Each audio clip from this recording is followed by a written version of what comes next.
Hello there guys, and welcome back to another episode of Rebuilding Histon. Coming up in today's video, we have got an FA Cup 4th qualifying round match away at Darlington. But before we get into that game, let's take you through what's been happening since you were last with us, which was the 0-0 draw against Oxford City all the way back in mid-September. Apologies again for the delay on this particular episode, the fact that we've had a couple of recording issues the last few days and I've not been able to do it. So next up, we had a match against AFC Mansfield at home in the FA Cup 2nd qualifying round, which we managed to win 2-0.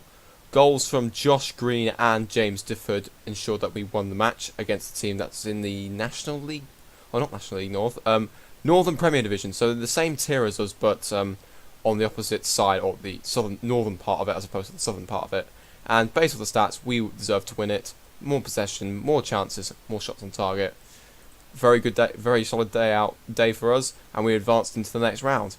We then followed that up with a 3-1 victory away at Chippenham, and this was quite an interesting match because Chippenham at the time were near the top of the league, but we managed to come out with a fantastic result. Chippenham, based on the shots and the shots on target, looked to seem to have deserved it more, but we had more possession, so I can't remember exactly how many clear-cut chances they had compared to us, but we scored 3 goals. They only scored 1. Hogan Ephraim scored his first goal for us, for Mellors equalising for Chippenham, and then Difford and Green once again scoring like they did in the last game, ensuring that we took the 3-1 win.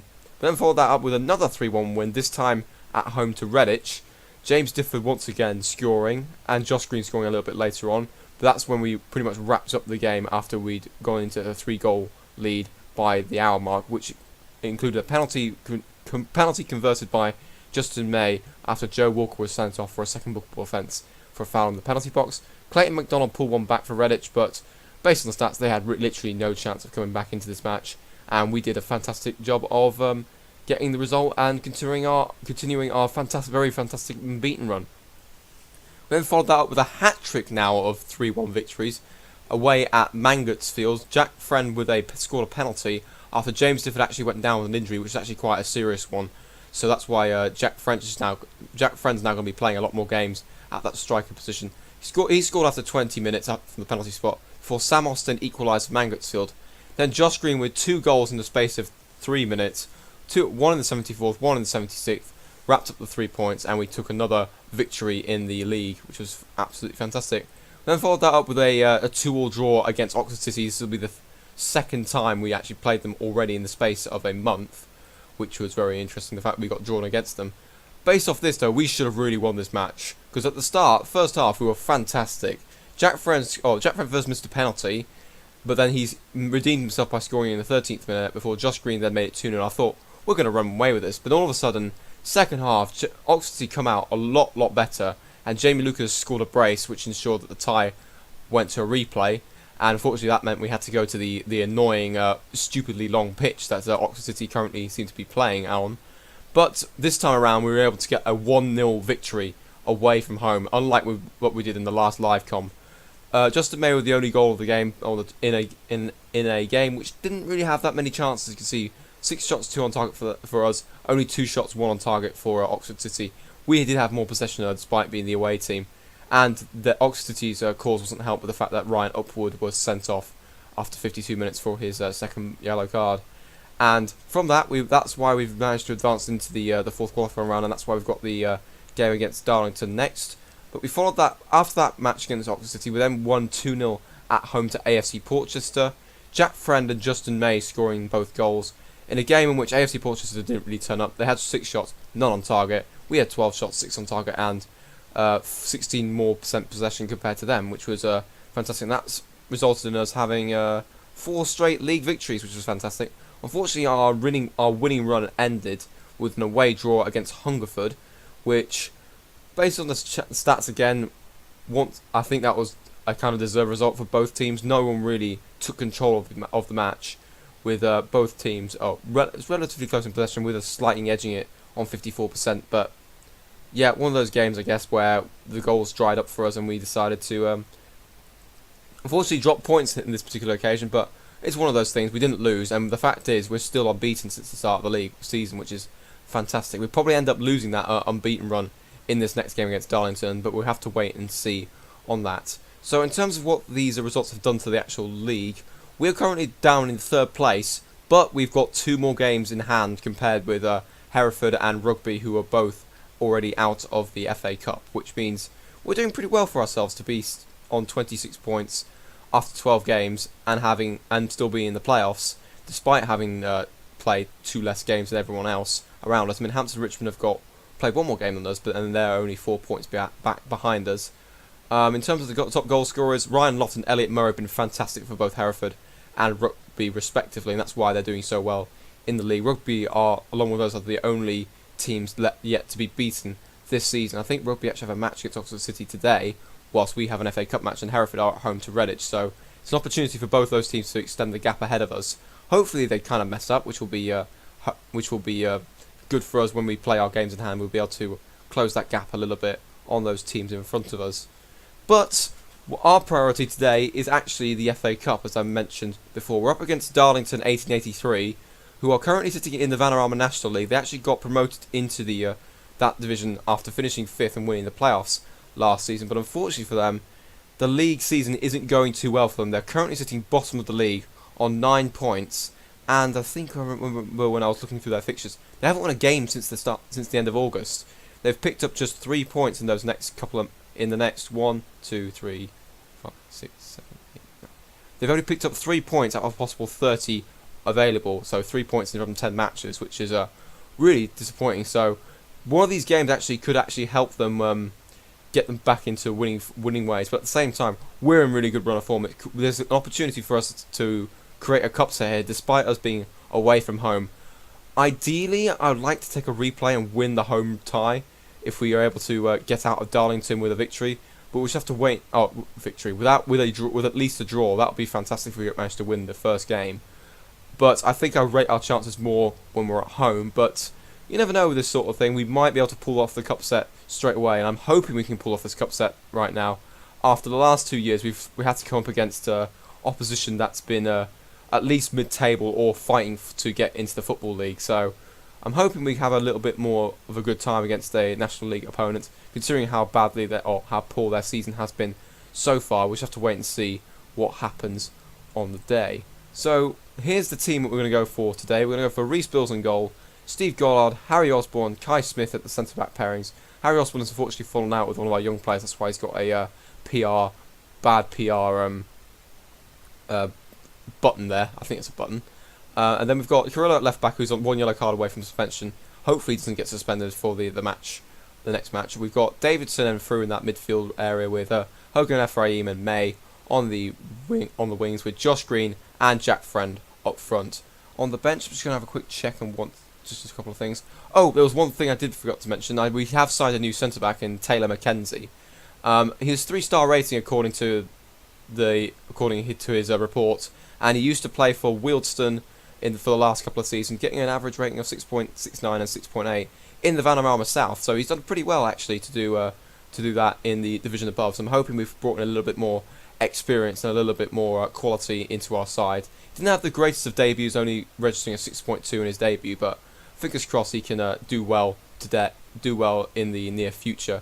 That meant also that we actually released one of our centre backs. Unfortunately, that meant Reece Norton had to go because, unfortunately, I don't think he was really developing that much. Yes, he had a couple of good stats relative to this new guy, Taylor McKenzie, but apart from that, McKenzie pretty much dominated him in terms of the stats. So I thought we needed to get an instant upgrade now. I couldn't wait any longer for Reece Norton to develop. So that's really unfortunate. We had to get rid of him, but we needed to do that in order to sort of balance the books right now. That was because McKenzie's on quite a bit of money compared with Reece Norton. I thought we need to get a little bit of money back from that. So fingers crossed he can do well for us. He's going to be coming off the bench today probably, as I think I want to give Harry Osborne, because he's got the match sharpness and the conditioning. I think he'll be a much better option compared with McKenzie, although his player reaction thing may not be the greatest. So I could bring on McKenzie, but I just don't really want to risk it in a big game such as this in the FA Cup, where we could have an opportunity to actually get through into the first round proper for the first time since 2008, 2009. Oh, mate, I think that's 11 years into the future. 10, 11 years since this particular date, 19th of October, but I can't remember off the top of my head if it was that season. It may have been, but I'm not 100% sure. Also, I forgot to mention James Difford's injury. He's out for another 3 months with a torn hamstring, which is really unfortunate. That's the reason why he had to come off very early on in that match, where I think it was against Oxford City, but I can't. Oh, actually, no. Let's have a look at it. I think it was the Mangotsfield game. Yes, it was Mangotsfield where James Difford had to come off. But unfortunately, he's been out since that date, so he's probably going to be out until around the New Year time, around January time, which will be nice because if he can hit the ground running straight away, he will be fantastic for our little running that we seem to do since every turn of the year that we seem to have done the last couple of seasons. So if we're up here right now in the playoffs, it means that we have a real opportunity. If we continue that little streak we've been on since the turn of the year, it will be we'll be really in the fight for winning automatic promotion this season. So without further ado, let's get into the match. Focusing on defensive positioning today because, for obvious reasons, we're up against the National League team away from home. You never know what's going to happen here. They've gone for a very attacking style formation, which could suit us if we're playing on the counter-attack here. I'm going to close down all of their wingers because they look, or all those players, and I think Gaines or Nutt might be quite players we have to keep an eye on as well in terms of what kind of role that they're playing. Who else I'm going to close down? I think I might close down Elliot Roman. I think he's a winger from what I recall. He's an advanced forward, so he's actually a striker. So I'm going to close him down in case he does come off the bench. I think that's good. That's good enough for us for now, and then we'll might make changes based on what's happening in the game. So I'm going to go for that and see if that makes a difference in terms of motivation. Looks like the midfield looks very motivated, and a couple of the defenders are motivated, which is fantastic. Let's see if we can try and get these strikers motivated. Only Josh Green is, but hopefully that means he will then score a couple of goals, which will be fantastic and ensure that we at least take this game to a replay. I'm not mentioning the fact that we could win this match because that will probably come back to bite me. So we're aiming for the draw here and ensure that we can get back home and hopefully rattle Darlington a little bit in the home match if we do end up going to a replay. Okay, free kick for Darlington. Ball out towards Rice. He might take a shot, and Bills has saved it though, which is a good. It was a half chance, I'd say, for Darlington right there, as he plays the goal kick up towards Jack Friend, who manages to win the ball very easily there in front of their centre back. Here's May on this left hand side, taking on number 22 for Darlington. Here's Friend on the left hand side again. It looks like they've swapped positions. Here's May in the box though, taking a shot, and it's 1-0 Histon. Within inside 23 minutes, or 24 minutes now, Justin May with his 5th goal of the season, and we are 1-0 up away from home at a National League side. Alright, here's the highlight. Jack Friend kind of swapped positions with May right there. Little cross into the box by by Friend, and May was there to slot it past the keeper, and we are 1-0 up. But we've got an instant highlight here off the kickoff, which might not be good. Here's Virtanen, I think he's a Finnish striker for Darlington, but on this left-hand side, right-hand side, the ball's been played in. I think it's cannoned off the crossbar or something, and here's Rice to where... Oh, but Josh Green's gone to the back of the defender there, and that's the end of the highlight. I thought that was a reckless challenge there from Green, but fortunately that hasn't been the case.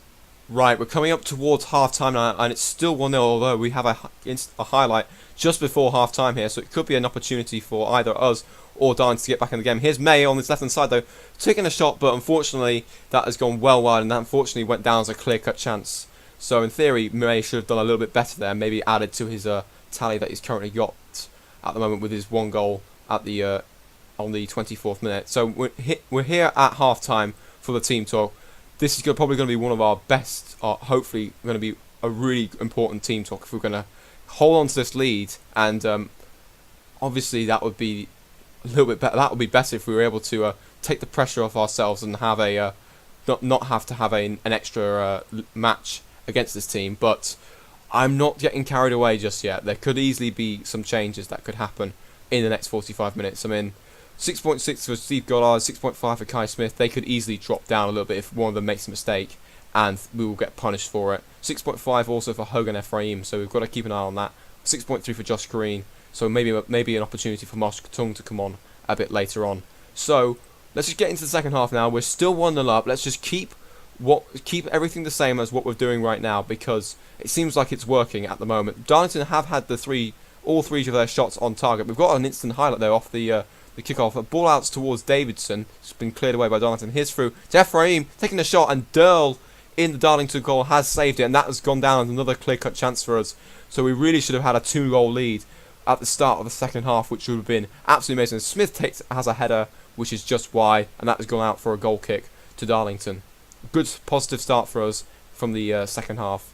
Okay, a throw-in for Darlington, but it's won back by us, and here's Friend running into towards the Darlington penalty area. Ball towards Green, takes a shot. Durl makes another save, and that's gone down as another clear-cut chance. Durl is really keeping Darlington in this match here, and we might get punished for this if we don't take one of these chances sooner or later. We could easily end up losing this game 2-1 or something like that, and I do not want that to happen. We might make a substitution actually in the next couple of minutes or so, because I think some of the conditioning, especially on Alfie Davison, who's had an okay game at 6.7, and he's seeming composed, which is fantastic, but I think we need to take him off just to get a little bit of freshness in that midfield, because I think it might get a little bit more intense as the some of the players that they've brought. I think they've brought on a couple of players, Darlington already, but we need to have that freshness in that midfield to make sure we stay disciplined with the last 25 minutes or so. Because if we were able to hold on to this, it would be absolutely fantastic, as I mentioned on many occasions. I might take off also Josh Green, but I'm going to keep him on for now and then make another change with, say, 75 minutes remaining. It looks like they've made another change. I think they've probably used up all 3 of the substitutes now with 23 minutes remaining of the match. Right, ball in towards Green, which was collected by the goalkeeper Durl. Half chance there, I'd say, but the keeper did very well. But here's Roman, ball towards Virtanen, who puts the ball towards Gilles. He might take a shot here, and he has done it, but he's put it over the bar, and that was gone down. That hasn't gone down as a clear-cut chance, though. It may have been a little bit more of a difficult chance for Darlington right there compared with the chances that we've had, but that's a let-off, I think, because they were really they caught us on the break right there, and we've got to do. We may have to do something about that. Actually, oh, I don't know what to do here because it could easily come and backfire on us. 69% for Ephraim. Josh Green's only on 6.2. Or do I bring off one of the defenders because it's like 73%, 6.8 and 6.7 for Steve Goddard and Kai Smith respectively. Carilla's only on 65%. I don't know what I want to do. This is one of the biggest substitution. It could be easily one of the greatest substitutions in the history of Histon, or one of the worst. So I'm going to bring on Steve Reed for now, and I'm also going to bring on Marshall Katung for Josh Green. Maybe those two can combine and score a second goal, which would seal the tie. But my fingers are tightly crossed here with about 13 minutes or 12 minutes remaining now of the match. We're still 1-0 up with now 10 minutes to go. 5 minutes remaining. We're just about holding on here. It's getting very, very tense for us. 3 minutes of added time. We're still 1-0 up, and there still hasn't been a highlight since that chance that Darlington have had. Ball to his Obspawn to Goddard, who might just hold on to the ball, please. Just hold on to it and just make sure you don't lose it and let them break on us. Here's Friend in the midfield. 15 seconds or so remaining of the match. Back to Fru. Play it to Marshall Katung, as he has done. Here's Tomzet in the midfield. 5 seconds remaining. Looks like we're going to do it, and we're going to advance to the first round for the first time since history, since the 2008-2009 season. A fantastic result, a cup set. We finally managed to get that victory in the 4th qualifying round, and we will be in the first round draw, which will be absolutely fantastic. The amount of money we're going to get, if we can get a home tie against a Football League side, the amount of money we're going to obtain from that is going to be absolutely fantastic. I'm over the moon at this result. I know that Darlington are on a bad run of form, but they're a National League side. They're 2 divisions above us. It is fantastic stuff that we've managed to get ourselves into the first round for the first time in this save, and hopefully we'll probably end up losing the first round tie if we end up away from home against the league side. But the amount of money we're going to get, as you can see right there, £13,270 we've been awarded for getting through to the next round of the cup, and we're now in the first round proper, which is absolutely fantastic. We're overachieving again in the FA Cup, which is absolutely amazing, and the amount of the money is going to start coming into the club, which will be absolutely amazing. The fact that we've already up to £76,000 this season, despite having the youth facilities upgrade that we paid for, which dropped us down to about 40,000. We're now already double the amount of money that we had since the start of the season after we made that upgrade, and the projection is now looking a little bit more look better. Ignore the fact that we could be making losses. I doubt we're going to be in the red as it stands, with us on £76,000 at the moment. But I'm now going to cut away, and we're going to go to the first round draw, because it will be. I'm intrigued to see who we end up playing in the first round. All right, we're here for the first round draw of the FA Cup. We're going to be in the pot with teams like Blackburn Rovers and Birmingham City, who are currently in League One, I guess. Yep, let's have a look and see who's in League One. Some of the teams we could end up drawing in this round. As you can see, Blackburn, Bolton Wanderers, Portsmouth, former FA Cup winners, Birmingham City League Cup winners, and then down in if we go down to League 2, if there's any interesting one. Cambridge will be a nice tie to go up against. It's a shame that Peterborough are no longer in the League 1 or League 2, because that would have been an interesting tie as well. But if we got Cambridge, it would be absolutely fantastic. We've got teams like Plymouth in there, Southend. There are some really good, really interesting teams. MK Dons would be a fantastic one as well. Currently sitting in second in the league, but we can't decide where we end up drawing. This will decide who we end up facing in the first round. Let's just see where we end up in this. We're going to do an automatic draw here, as Bolton Wanderers have gone out, and they're going to be facing AFC Fylde, whilst Leamington, who are they were in our division, are playing AFC Telford. All right, Mansfield are out in League 1. They're going to be up against Wickham, so it's an all League 1 tie there. Welling and the Vanarama South against Dulwich Hamlet in the Vanarama National League. Oxford United, against the Oval, so a League 1, League 2 matchup right there. Swindon Town, possible opportunity, but they're going to be playing Forest Green and an all League 2 encounter. Shrewsbury are at home to Luton, an all League 1 tie right there. Alfreton or Southport against Cheltenham, so a non-league side's going to get through in that tie. Crewe versus Birmingham, that's a League 2 versus League 1 matchup. Tamworth are at home to Southend. I'm really annoyed that Birmingham is not there anymore. Hopefully we get MK Dons or something like that. A home tie would be ideal. Chesterfield are at home to Wrexham or Lincoln, so a good tie for those two non-league sides, depending on who gets through. Workington or Greenwich are going to have a good tie if they get through against Charlton. Cambridge are away at Ilkeston or Kings Lynn. Alder are at home to Aldershot. Fleetwood are at home to Blackburn, so Blackburn have gone. Who else is in this? Rochdale, one of my teams to support, they're up against Stockport.